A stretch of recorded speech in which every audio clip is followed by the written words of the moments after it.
Çocuklarda kuru öksürük genellikle alerji nedeniyle veya geçirilmiş bir enfeksiyon sonrasında nefes borusundaki sinir uçlarının hassasiyet kazanması neticesinde olabilir.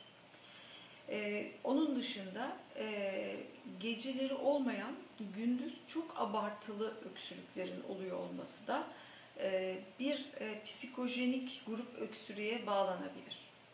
Alerjik öksürükler genellikle nefes boruları tıkanmadan ve balgam oluşumu başlamadan önce kuru öksürük şeklinde başlar. Hatta bunlar aylar, yıllar sürebilir. 2 yıla kadar uzanan kuru öksürük atakları geçiren çocuklar vardır. Neden sonra nefes boruları tıkanıp hırıltılar ortaya çıktıktan sonra o çocuğun öksürüğünün aslında alerjik olduğu anlaşılır. Onun için 4 haftayı geçen öksürüklere biz kronik öksürük diyoruz ve mutlaka alerji tanısının da değerlendirilmesi gerektiğine inanıyoruz.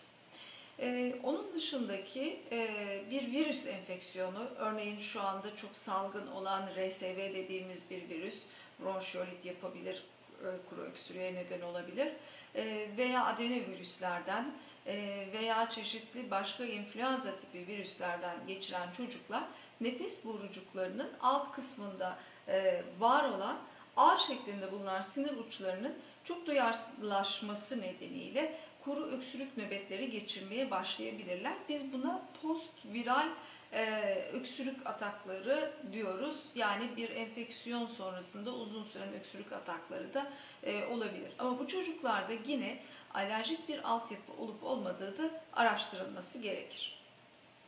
Yeni doğan bebekler eğer prematüre olarak doğmuşlar, doğumdan sonra uzun solunum tedavileri görmüşlerse nefes borusunda kalmış olan hassasiyette daha sonraki aylarda ve yaşlarda bir öksürük nöbeti şeklinde karşımıza çıkabilir.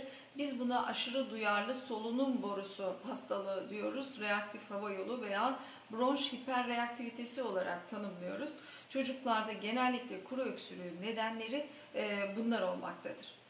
Çok az bir grupta da psikojenik öksürük olur. Psikojenik öksürüğün özelliği patlar tarzda çok gürültülü öksürük nöbetleridir ve durmaksızın meydana gelir. Çocuk hiçbir şey olmamış, hiç rahatsız değilmiş gibi davranıyor olabilir ve bu öksürük çok gürültülü olmasına rağmen geceleri tamamen durur.